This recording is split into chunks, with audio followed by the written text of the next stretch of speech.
안녕하세요. 자, 이제 드디어 마지막 시간입니다.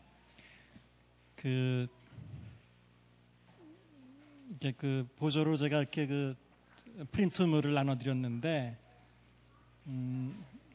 이거를 다 원래 교재, 여러분들이 가지고 있는 교재에 제가 지금 넣어서, 그리고 또 교재를 사용하다 보니까 번호도 좀 이렇게 잘못 적힌 데가 있고, 오자도 몇 군데 나왔고, 그래서 그걸 제가 강의하면서 다 고쳤어요. 고치고 필요한 부분 조금 더 설명을 넣기도 하고, 그러니까 쉽게 얘기하자면 신약 성경개론 교재 개정 증보판을 만들었는데, 그래서 이번 주 중에 다 돼 있기 때문에 이번 주 중에 제가 교회 홈페이지에 PDF 파일로 제가 올리겠습니다. 그러니까 필요한 부분은 그냥 다운받아서 참고로 가지고 계시면 좋겠습니다. 지금 이렇게 보조 자료 이런 것도 다 그냥 교재 안에 제가 필요한 자리에다 넣어서 그러니까 쓸 수 있도록. 또 여러분들이 그걸 집에서 볼 기회가 있을지 그건 잘 모르겠습니다. 하지만 혹시나 또 누굴 가르쳐야 될 경우가 있을지 모르지만 여러분들이 사용해 주시면 좋겠습니다. 자, 오늘은 이제 남은 요한 서신과 요한 계시록을 하도록 하겠습니다. 요한 서신에서는 요한 2서나 3서는 한 장으로 된 아주 간단한 서신이고, 요한 1서만 비교적 어느 정도 길이를 가지고 기록된 것입니다. 그래서 일단 요한 1서를 먼저 좀 중심적으로 잠깐 보고, 그 다음에 이제 요한 계시록을 보도록 그렇게 하겠습니다. 자, 사실 요한 1서에 대한 배경적인 이야기는 이미 우리가 지난 학기 때 요한 복음을 할 때 좀 말씀을 드렸어요. 그걸 한번 기억이 나는지 안 나는지 잘 더듬어 보시고, 제가 지금 다시 설명을 드릴 테니까, 즉 요한 1서가 나오게 된 배경이나 요한 1서의 중요한 내용, 그것이 요한 복음과 연관이 있는데, 소위 요한 복음의 독자였던, 똑같이 우리가 편의상 요한 공동체라고 우리가 표현을 했었습니다. 근데 이거는 영어로도 이제 Johannine Community라고 이제 표현을 하는데, 공동체란 말이 좀 너무 말이 이상한, 그냥 교회라고 말씀하셔도 상관없어요. 이거는 즉 요한복음을 처음 읽었던 독자, 또 요한 1, 2, 3서의 기본적인 요한 1서의 독자, 그 독자를 우리가 하나의 한 개인에게 보낸 게 아니기 때문에 그걸 요한 교회 또는 요한 공동체라고 얘기해 봅시다. 근데 요한복음 할 때 말씀드렸지만 요한 공동체는 처음에 아마 유대인 회당에 있던 유대인으로 시작해서 회당에 예수를 메시아라고 고백했기 때문에 회당에서 쫓겨나죠. 유대인들이 있던 사람들이 쫓겨나서. 그래서 하나의 모임을 만들었는데, 이제 이게 요한 공동체의 모체가 됐다라고 이렇게 봅니다. 그렇죠? 이 사람들의 중요한 신학 고백 중에 하나는 예수는 메시아였다는 고백이었다. 복음서 할 때 여러 번 얘기했기 때문에 기억은 나실 거예요. 근데 이제 서신서 하면서는 이 문제가 거론이 안 됐었죠. 최초의 예수를 믿은 예수의 제자들은 다 유대인들이죠. 그래서 제가 여러 번 이 말씀도 드렸어요. 다 유대인들이었어요. 12제자 다 유대인들이에요. 그러니까 순수한 유대인들이 아닌 사람이 최초에 들어오기 시작하는 것은 사도행전 볼 때 소위 7명, 우리가 집사라고 하지만 집사라는 표현은 없다고 말씀을 드렸고, 선출할 때 그 사람들은 유대인은 유대인인데 헬라 계통의 유대인들이 이렇게 들어오게 된 거죠. 그 전까지 12사도들은 완전 순수한 유대계 유대인들, 말 그대로 그런 유대인들입니다. 그래서 유대인들이었어요. 이 사람들은 예수를 믿은 다음에도 자기네들은 유대인이기 때문에 회당에 계속 나갔어요. 회당에 나갔습니다. 회당에 계속 다녔어요. 근데 어느 시점에서 아마 AD 한 85년경이라고 대강 보는데, 회당 안에 유대인들이 섞여 있는데 그 중엔 예수 믿는 사람들도 와서 다니고 그러는가. 근데 회당에 있던 안 믿는 유대인들 입장에서 볼 때 그 전까지는 그냥 같은 유대인이니까 아무 문제 없이 다녔는데, 아마 요 시기쯤 돼서는 믿는 예수를 메시아라고 고백하는 유대인들을 이제 이단으로 정죄하기 시작했고, 공식적으로 이때부터는 믿는 유대인들을 내쫓게 됐다, 이런 얘기도 몇 번 했었습니다. 그래서 그 와중에 쫓겨난 유대인들로 구성된 하나의 이제 그 모임이 있었는데, 이제 여기에 사마리아인도 아마 들어오고, 뭐 당연히 어떤 이방인들도 많이 들어오고 해서 하나의 큰 모임이 됐다. 이것이 아마 이것이 요한 공동체의 어떤 기본 구성이었을 것이다. 이렇게 이제 봅니다. 요한복음을 근거로 볼 때 이 사람들에게 있어서 가장 중요한 고백은 예수는 메시아고 하나님의 아들이다 하는 거예요. 이것이 아주 중요한 두 가지 어떤 고백의 요소고, 그 다음에 믿음이란 명사는 없지만 믿는다는 동사가 98회나 사용된다라는 것을 말씀드렸죠. 여기서 믿는다는 것은 예수를 메시아라고 고백한다는 것인데, 그때 당시에 이걸 본다면 예수를 메시아로 고백했다가는 유대인의 회당에서 쫓겨나는, 추방당하는 상황. 그러면 유대인으로서의 삶의 근거나 사회적인 보장이나 이런 걸 모두 다 손실하게 되는, 다 잃어버리게 되는 그런 상황이란 말이에요. 그러니까 이건 요한복음 9장에 보시면 얘기했지만, 날 때부터 맹인으로 태어난 사람이 있었는데 그게 낫게 됐죠. 부모에게 사람들이 가서 어떻게 된 거냐 물어봤더니 부모가 대답을 안 해줘요. 가서 직접 물어봐라.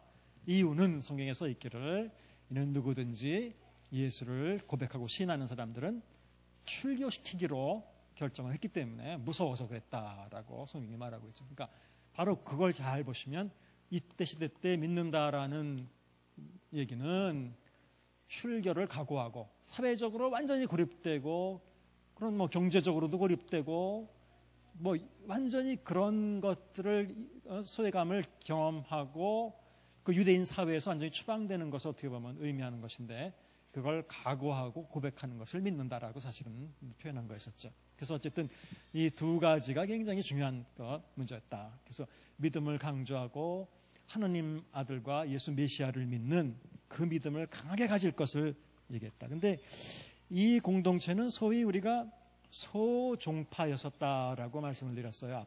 아마 이것은 베드로 계통이나 소위 12사도가 여기에 지도자가 되어서 그런 전통 있는, 명실상부한 그런 어떤 그 전통 있는 그런 공동체가 아니라, 아마 여기 있던 지도자는 12사도가 아닌 소위 사랑하시는 제자라고 하는 12사도 안에는 들어와 있지 않은 또 다른 어떤 제자가 이 공동체를 인도했던 일종의 비주류에 속한 소종파였을 것이다. 이렇게 말씀을 드렸어요. 비주류. 그러다 보니까 이 사람들에게 있어서 중요한 것은 자기네 아이덴티티, 정체성을 갖는 게 굉장히 중요한 것인데, 소종파니까 우리들끼리 똘똘 뭉쳐야 되고, 어떻게 보면 강한 구원의 확신 같은 게 없으면 이들은 자신들을 지탱해 나갈 수 있는 그런 게 없어요. 그래서 강한 성령의 인도를 강조하고 있고, 성령께서 우리를 모든 진리 가운데로 인도하신다라는 얘기를 하고 있고, 또 강한 구원의 확신, 현재적 구원,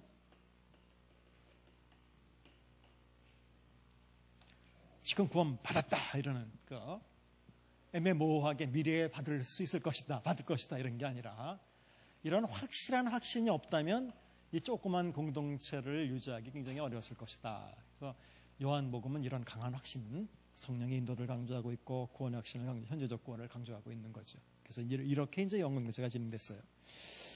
근데 이렇게 해가지고 요한공동체가 계속 자기네들 신앙생활을 하고 있는 와중에 요한공동체 내부에서 분열이 생기기 시작했다. 이 극단주의자들이 있는데, 이 극단주의자는 너무나 구원의 확신을 강조하다 보니까, 현재적 구원, 자기네들 구원 받았다라는 강조하다 보니까, 우리는 이제 죄가 없다. 이상한 얘기를 이제 하기 시작하는데, 죄가 없다. 이 문제 다 해결됐으니까, 우리 히브리서에서도 물론 다 해결됐다고 나오지만 지금 우리가 또 죄가 없다. 그러니까 한편으로 보면 이미 구원 받았으니까 도덕적으로 쉽게 얘기하면 행함이 없어도 된다. 뭐 이런 거 뭐 이미 다 구원받았는데 뭐 그런 필요도 없고 그래야 될 어떤 것도 느끼지도 않고 어떻게 보면 우리들은 완전한 존재로 만들어졌기 때문에 이제는 상관없다. 다 구원받았다. 이렇게 이제 좀 신학적으로 윤리적인 어떤 문제가 생기기도 하고 또 예수가 하나님의 아들이라는 거에 대해서 너무 강조를 하다 보니까 예수는 신이기 때문에 신성을 강조하다 보니까 상대적으로 예수님의 인성을 부인하는 이런 어떤 문제가 한편으로 극단주의자들 가운데서 그런 문제가 생겨났다. 그리고 이제 요한일서에 보면 이들이 결국은 갈등을 많이 일으키다가 나갔단 말이에요. 공동체에서 빠져나갔으니까 분열을 겪는 거예요. 분열. 자기들끼리 나가서 따로 아마 이렇게.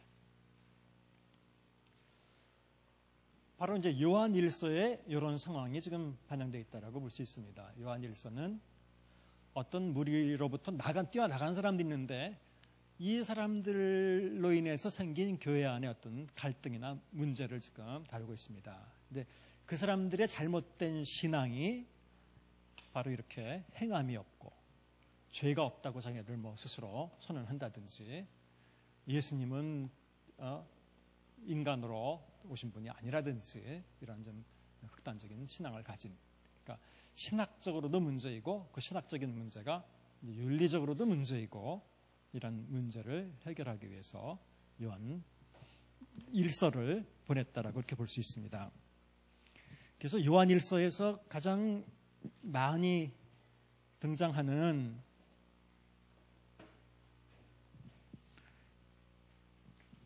말은 여러분들이 단어를 읽다 보시면 이제 형제를 사랑한다, 행함 뭐 이런 단어가 굉장히 많이 나옵니다. 그래서 요한일서를 대표할 수 있는 단어 뭐 2개를 골라라 그러면 저는 역시 요한일서도 사랑 그리고 행함 이 2가지가 요한일서를 대표할 수 있는 단어라고 볼 수 있습니다. 여기서 사랑이란 하나님을 사랑하는 거를 전제로 형제 사랑이라는 단어가 여러 번 등장을 합니다. 형제 사랑. 그래서 제가 찾아보니까 사랑하다라는 단어가 28회, 사랑이라는 명사가 18번, 믿는다는 단어는 9번, 행함이라는 명사는 3번, 행하다라고 하는 동사는 13번, 계명이라는 단어는 14번. 그러니까 이게 이제 좀 많이 나온다고 제가 생각해서 찾은 단어들인데, 그러니까 사랑, 믿음도 들어야지만 행함, 행하다, 계명, 또 뭐 지키다 이런 단어도 나오고, 그러니까 야고보서만 행함을 강조하는 게 아니라 사실은 뭐 이제까지 우리가 쭉 왔지만 모든 성경이 다 행함을 강조하고 있죠, 실제로. 하지만 특히 요한일서 같은 경우는 바로 이렇게 행함이 굉장히 중요하다, 행해야 된다라는 건데 그 행함 속에는 다른 걸 행하라는 얘기가 아니라 율법을 행하라는 얘기가 아니라 특별히 형제의 사랑을 행해야 된다. 그래서 우리가 말과 혀로만 사랑하지 말고 행함과 진실함으로 하자. 그 구절이 요한일서에 있는 거 아시죠? 그래서 바로 행함과 그러니까 사랑을 행함, 이것이 어떻게 보면 요한일서의 중요한 주제라고 볼 수 있습니다. 자, 요한일서를 우리 교재를 좀 펴보시면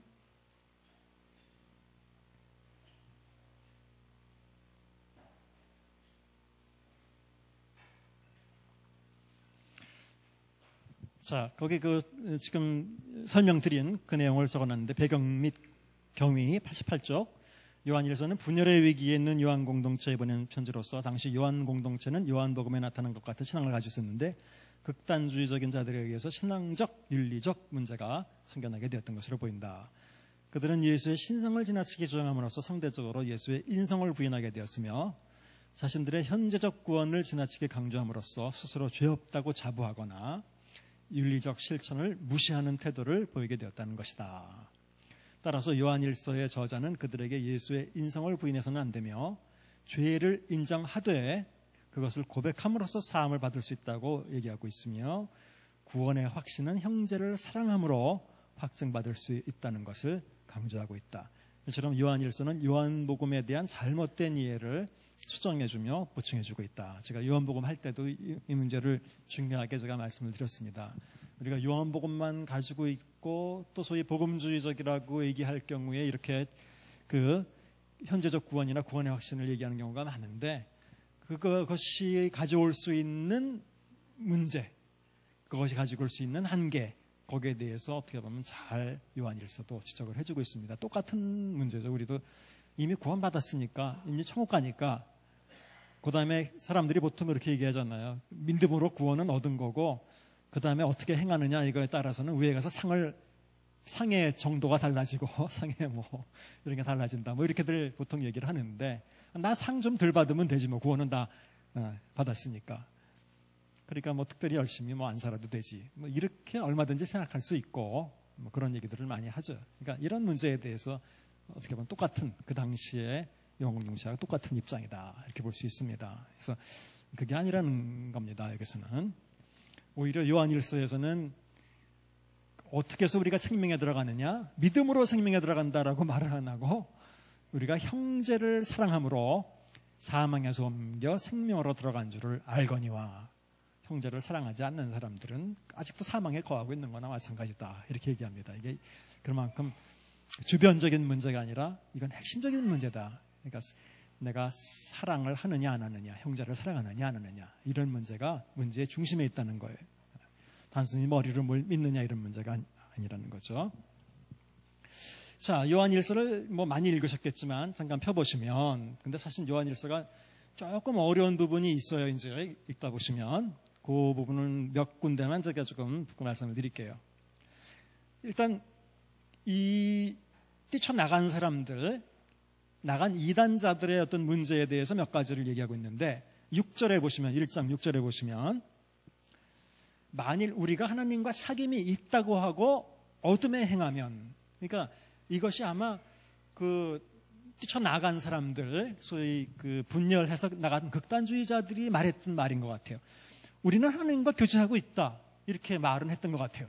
그런데 그 사람들의 진작 삶은 어둠에 행하고 있다는 거죠. 이런 사람들은 아니다는 거죠. 거짓말하는 거다. 이거는 진리를 행하는 사람이 아니다.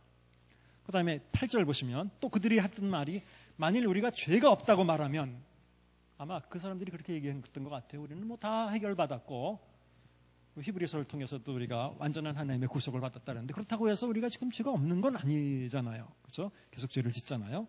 그래서 그것은 우리를 속이는 거다. 그것은 아니다. 그러면서 거기에 대한 대답으로 우리가 죄가 없는 게 아니라 죄를 짓지만 우리는 그때그때 죄를 자백한다면 하나님은 미쁘시고 의로우사 우리 죄를 사하시고 모든 불의에서 우리를 깨끗하게 하신 것입니다. 그러니까 이건 거짓말이라는 거죠. 잘못된 생각이라는 거죠. 10절에 보셔도 우리가 만일 범죄하지 아니었다. 그것도 거짓말하는 거다. 우리 범죄한다는 말이에요. 하지만 용서를 받는 것이지. 그러니까 여기에 대해서 인정을 해야 되는데 아마 그 뛰쳐나간 사람들은 이런 거에 대해서 인정을 하지 않았던 것 같아요. 자, 또 2장 4절에 보면 그를 아노라 하고 그의 계명을 지키지 아니하는 자는 아마 이것도 그 사람들 얘기하는 것 같아요. 우리는 하나님을 잘 알고 있다. 여러분 우리가 영지주의 뭐 이런 얘기를 이제 신학을 하다 보면 많이 하고 여러분들도 한두 번씩은 다 들어보셨을 텐데 영지주의를 영어로는 이제 나스티시즘이라고 얘기합니다. 영지라는 말도 말 그대로 영적인 지식이라는 뜻이거든요. 영지주의. 나스티시즘이라고 하고 그 헬라어로는 그노시스 학파라고 합니다. 그노시스. 그노시스 요걸 그대로 영어로 이렇게 옮긴 거예요. 그노시스.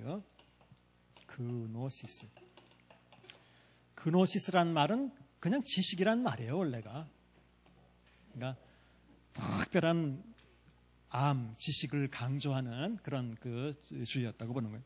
하나님을 자기네들만 독특한 알을 통해서 알고 있다. 뭐 이렇게 얘기하는 거예요. 그러니까 어쩌면 전에도 잠깐 언급드렸지만 이 극단주의자, 요한공동체에 있던 극단주의자가 뛰쳐나가서 아마 영지주의자하고 결합했든지 해서 그런 어떤 이단을 형성했을 가능성이 많다라는 거예요. 왜냐하면 이제 기독교 역사에서 보면 그 뒤에 영지주의자들이 요한복음을 많이 텍스트로 사용을 했던 그런 발견들이 나오기 때문에 뭐 관련이 있다는 거예요.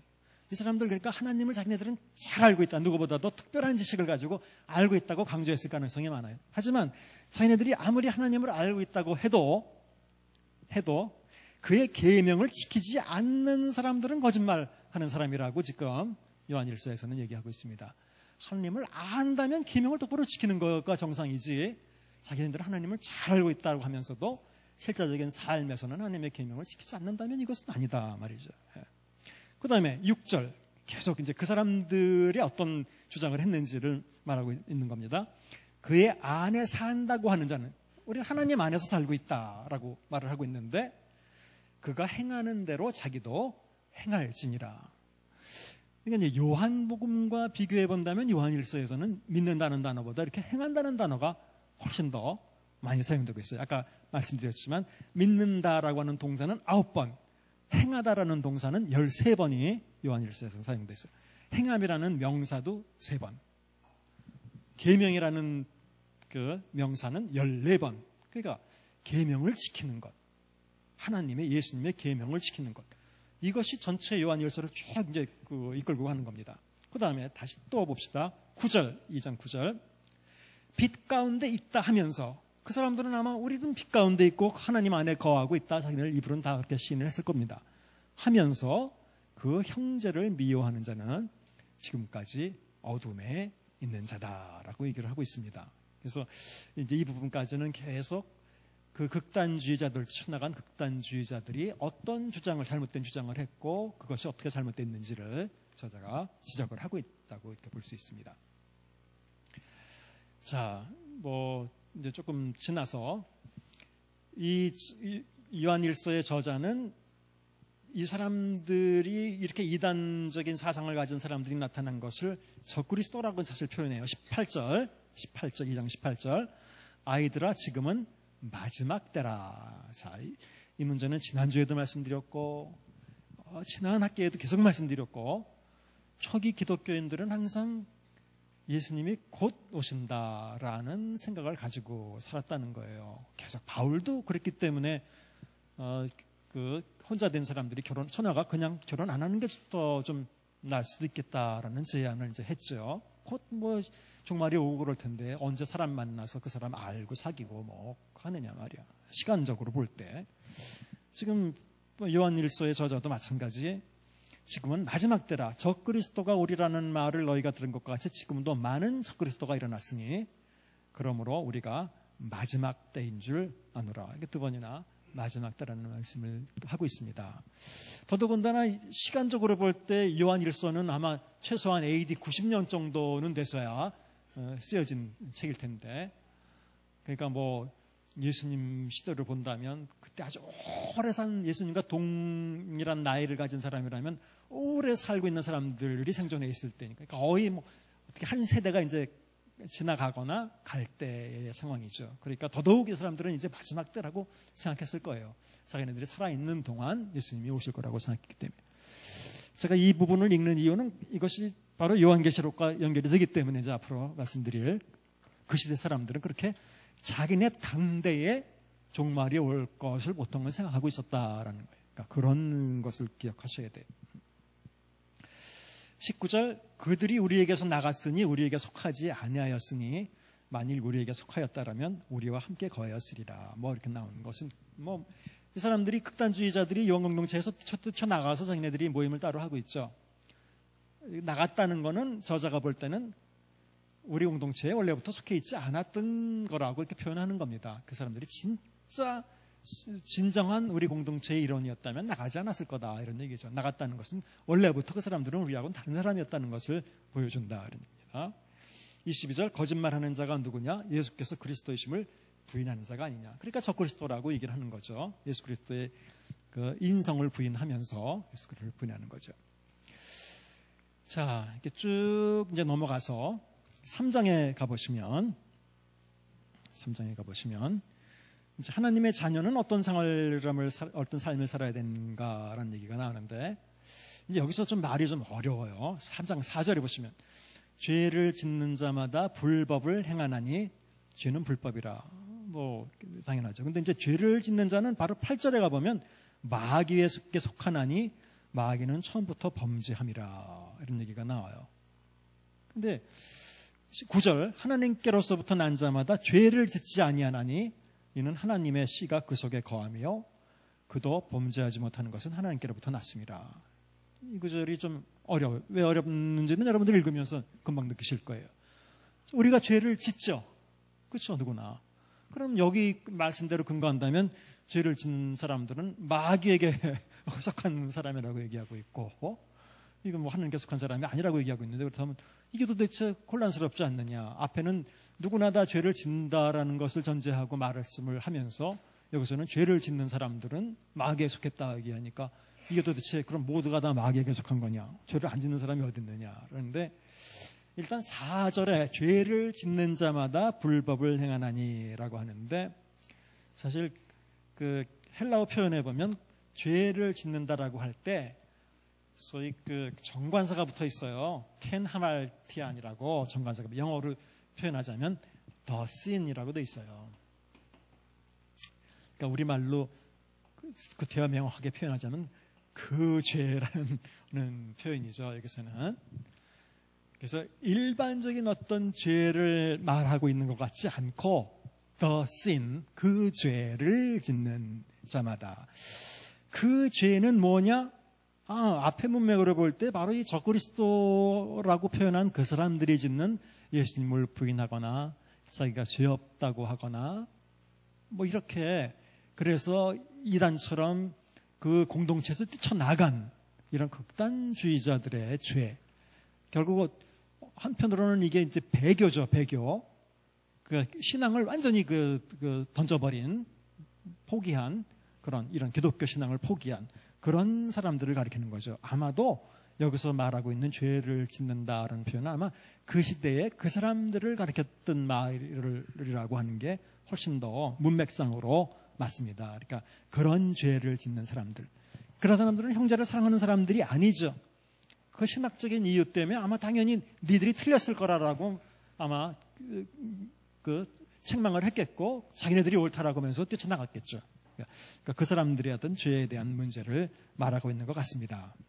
그래서 그 문제를 그렇게 여러분들이 좀 이해해 주시면 좋겠고, 14절 우리는 형제를 사랑함으로 사망에서 옮겨 생명으로 들어간 줄을 알거니와 사랑하지 아니하는 자는 사망에 머물러 있느니라. 이게 사랑 굉장히 중요한 거예요. 형제를 미워하는 자마다 살인하는 자니, 형제를 미워하는 게 살인하는 거라는 거는 예수님의 말씀 속에서도 나오죠. 원래가 예수님이 형제를 보고 라가라고 하는 자마다 지옥불에 떨어진다라고 말씀하신 것과 비슷한 거예요. 자, 사실 요한복음이 강조하고 있는 것은 새 생명이 있다는 거예요. 그렇죠? 생명을 주셨다. 이 생명이라는 것을 영생이라는 단어와 동일한 단어라고 쓰였다라는 것도 말씀을 드렸어요. 근데 이 생명은 우리가 생각할 때는 자꾸 뭐 외부에서 무슨 생명이라는 게 안으로 들어와서 뭐가 새로 생기는 뭐 이렇게 생각할 수도 있지만, 성경은 하나님의 자녀, 하나님께로서 낳는다는 표현을 복음서는 하죠. 그러니까 하나님으로부터 태어난다.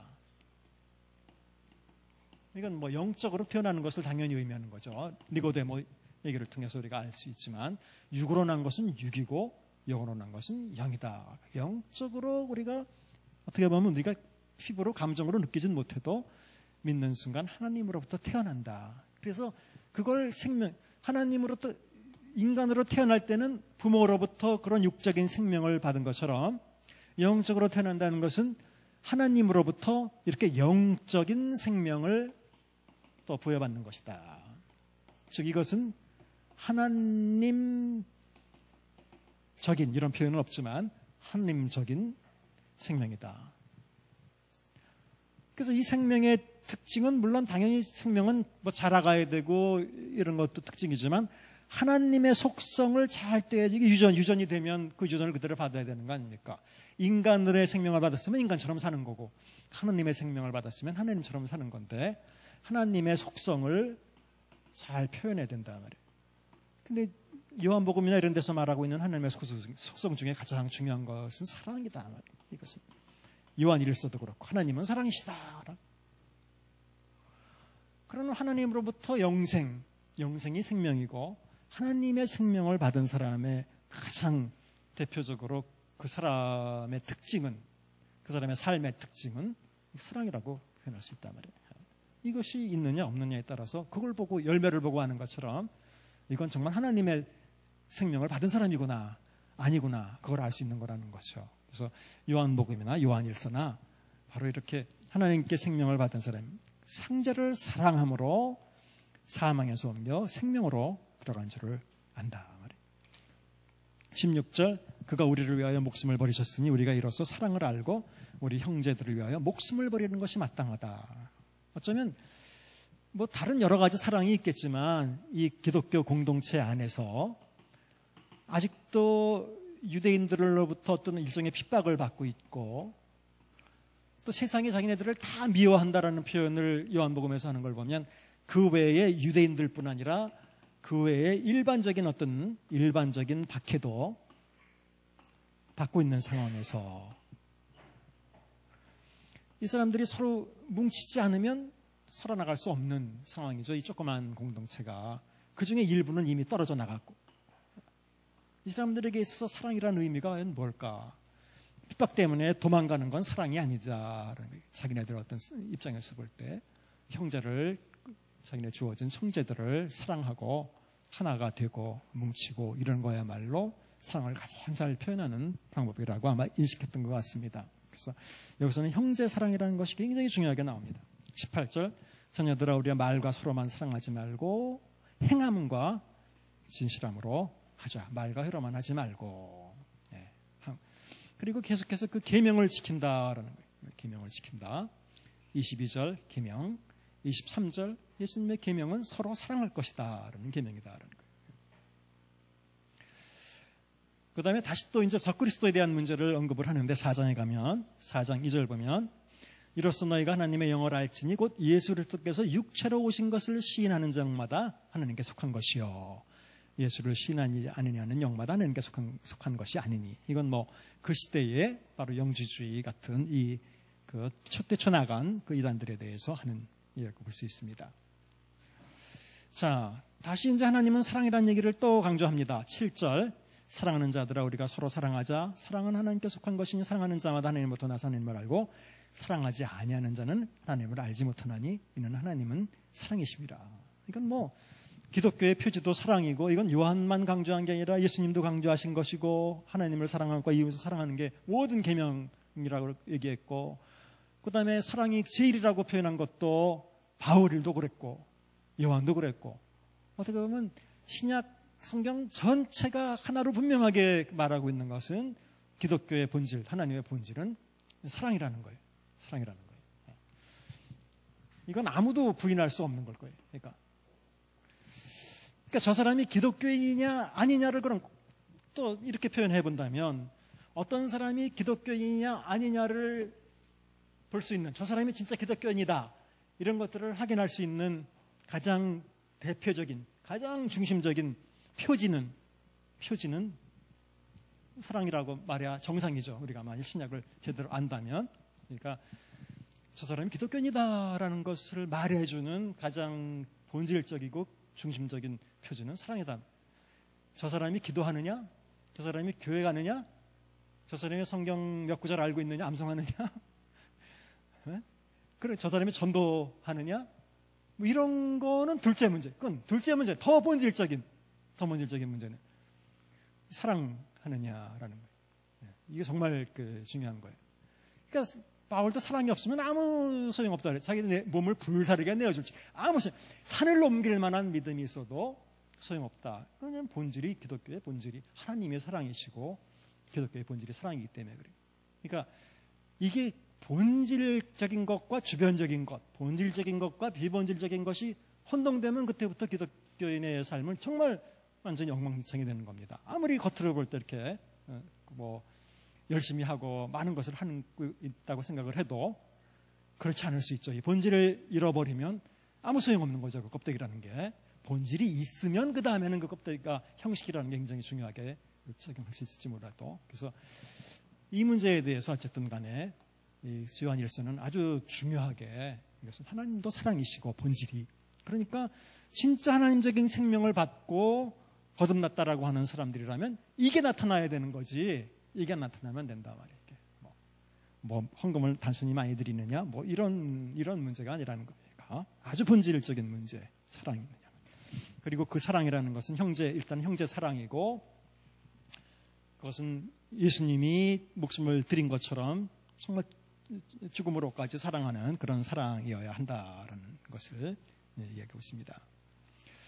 자, 11절 사랑하는 자들아, 제가 여러 번 이 문제도 말씀드렸지만 하나님이 이같이 우리를 사랑하신즉 우리도 하나님을 사랑하는 것이 마땅하도다가 아니라, 재밌게도 항상 성경은 우리도 서로 사랑하는 것이 마땅하도다. 그러니까 내리사랑이죠. 하나님이 우리를 사랑해서 우리도 하나님을 사랑하느냐. 하나님이 우리를 사랑한 걸 제대로 알았으면, 그렇다면 우리도 서로 사랑해야 된다. 그러니까 우리가 서로 사랑하지 못한다는 것은 하나님이 우리를 그만큼 사랑하는 것을 못 느끼는 것일 수도 있다란 말이에요. 하나님이 나를, 정말 나 같은 사람을 그렇게 용서해 주신 것을 생각한다면 내가 다른 사람들을 또 그렇게 용서해 줄 수 있어야 되는 거예요. 내가 다른 사람을 용서하지 못한다는 것은 하나님이 나를 용서했다는 것을 잘 인식하지 못하는 것일 수도 있다는 거예요. 몇 번 반복해서 나옵니다. 20절 누구든지 하나님을 사랑하노라 하고 그 형제를 미워하면 이는 거짓말하는 자니 보는 바 형제를 사랑하지 아니하는 자는 보지 못하는 바 하나님을 사랑할 수 없느니라. 좀 명확하게. 또 21절 계명을 주께 받았으니 형제를 사랑할지니라. 5장 1절도 믿는 자마다 그에게서 난 자를 사랑한다. 5장 2절도 우리가 하나님을 사랑하고 그의 계명을 지킬 때에 이로써 우리가 하나님의 자녀를 사랑하는 줄 아노라. 그러니까 계명을 지켜야 된다. 그 계명이라는 건 사랑하라는 계명을 지키라는 얘기입니다. 그래서 계속 여기 5장까지는 계속해서 결국은 우리가 삶으로서, 특히 사랑하는 삶으로서 하나님의 그 사랑을 나타내고, 그래야 그것이 진정한 그리스도인이고 생명을 얻은 그리스도인이라고 그렇게 표현하고 있습니다. 그 다음에 우리들이 이제 자주 인용하는 구절, 5장 14절, 15절. 그를 향하여 우리가 가진 바 담대한 것이 이것이니 그의 뜻대로 무엇을 구하면 들으십니다. 우린 이런 구절 굉장히 좋아해요. 하여튼 구하면 주신다 이런 거니까. 15절 우리가 무엇이든지 구하는 바를 들으시는 줄 안즉 우리가 그에게 구한 그것을 얻은 줄 떠나느니라. 우리 구하라 또 두드리라 그 구절, 복음서에 있는 구절을 할 때도 잠깐 사실은 문맥에 대해서 말씀드렸는데, 그때도 형제들을 용서하라는 그런 문맥상에서 이렇게 나와 있었어요. 그래서 용서에 대해서 구하면 하나님께서 들으신다, 이렇게 연결시키는 게 문맥상으로 낫다. 그 다음에 야고보서에서도 의심하지 말고 구해라. 일단 지혜를 부족하거든 구해라라고 말씀하신 거예요. 그거는 이제 시험을 당한 상황에서 하나님께 지혜를 구한다면 하나님께서 주시겠다. 이런 이제 문맥에서는 그런 거예요. 그럼 여기는 지금 무엇이든지 다 구하라고 나오지 않았느냐. 근데 물론 하나님의 뜻대로라는 이제 그 조건이 있고, 물론. 그런데 그 다음 구절을 16절을 읽어보세요. 원래 절이 없다고 제가 여러 번 말씀드렸어요. 우리가 지금 절이 나눠져 있으니까 이게 연결 안 된 거라고 생각하는지 모르지만 16절 누구든지 형제가 사망에 이르지 아니하는 죄를 범하는 것을 보거든 어떻게 하라? 구해라 하면 그에게 생명을 주시라니까, 문맥으로 볼 때 지금 그 문제를 얘기하고 있는 거라고 볼 수 있습니다. 생명에 이르지 아니하는 범죄라는 건 아마 그러니까 사망에 이르는 범죄는 이 이단자들처럼 예수 그리스도 자체를 부인한다든지 근본적으로 이들에서부터 나가서 이단적인 어떤 삶을 사는 다른 사람들을 얘기하는 것이고, 아마 공동체에 남아있지만 다른 형태의 어떤 죄를 범하는 사람들을 위해서는 구하라라고 얘기합니다. 그래서 하나님의 뜻대로 구하는 거니까 이건 하나님께서 들어주신다는 겁니다. 그러니까 그냥 문맥으로 볼 때는 이것은 역시 용서를 구하라는 말로 우리가 받아들일 수 있습니다.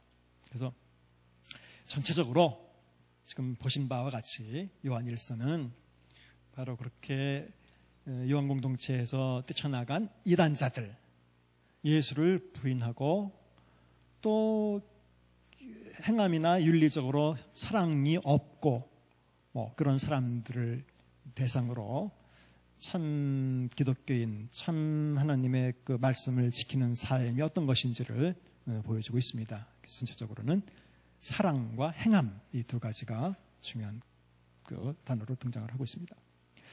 자, 요한 2서는 아주 간단해요. 거기 여러분들 교재 89쪽 보시면 요한 2서는 교회의 그리스도의 성육신을 부인하는 이단들을 받아들이지 말도록 권고하는 짧은 서신이다. 뭐 딴 내용이 없어요. 이것은 요한 2서 10절에 보시면 누구든지 이 교훈을 가지지 않고 너희에게 나거든 그를 집에 들이지 말고 인사도 하지 말라 그런 거예요. 그러니까 아마 그 이단자들이 나가서 또 이제 뭐 자기네들 모임에 오라고 아마 이렇게 뭐 교회들을 방문하겠죠. 이 사람들도 이렇게. 그럼 이 사람들 영접하지 말라는 거예요. 받아들이지 말라는 거예요. 그러니까 이단자들이 오면 인사도 하지 말고 받아들이지 말라는 거예요. 아예 물리치라는 얘기입니다. 다른 그 내용이 없어요. 자, 요한 3서를 넘어가면 요한 3서는 또 좀 반대 얘기를 해요. 요한 3서는 장로가 가이오란 사람에게 보낸 책인데 자신이 파송한 순회 전도자들을 따뜻하게 접대해 주라고 권하는 서신입니다. 자, 요한 2서는 이단자들을 받아들이지 말라고 얘기하는 책이고 요한 3서는 오히려 우리 쪽에서 나간 사람들이 그 당시에 순회 전도자들이 많이 있었거든요. 순회 전도자. 사실 디모데나 디도 또는 바울 같은 사람들도 이런 순회 전도라고 볼 수 있어요. 그러니까 여기저기 다니면서 전도하는 사람들 있잖아요. 그러니까 예수님도 그렇게 교훈했잖아요. 너희가 어떤 집에 가거든 거기서 묵고 그다음에 바로 그냥 돈 같은 거는 받지 말고 바로 떠나서 또 다른 데 가서 또 전도하고 이렇게 돌아다닐 수 있도록 그렇게 그 전도 여행을 시켰거든요. 그런 사람들이 순회 전도자인데 우리 쪽에서 나간 순회 전도자 그러니까 옳은 신앙을 가지고 있는 순회 전도자들은 좀 따뜻하게 좀 잘 대접해줘라 이런 얘기입니다. 요한 2서는 이단자들 순회 전도자들은 받아들이지 말아라 이런 얘기고 근데 요한 3서는 지난번에 이제 목사님도 설교할 때 말했지만 가이오라는 사람에 대한 칭찬이 앞에 보면 잠깐 나오죠.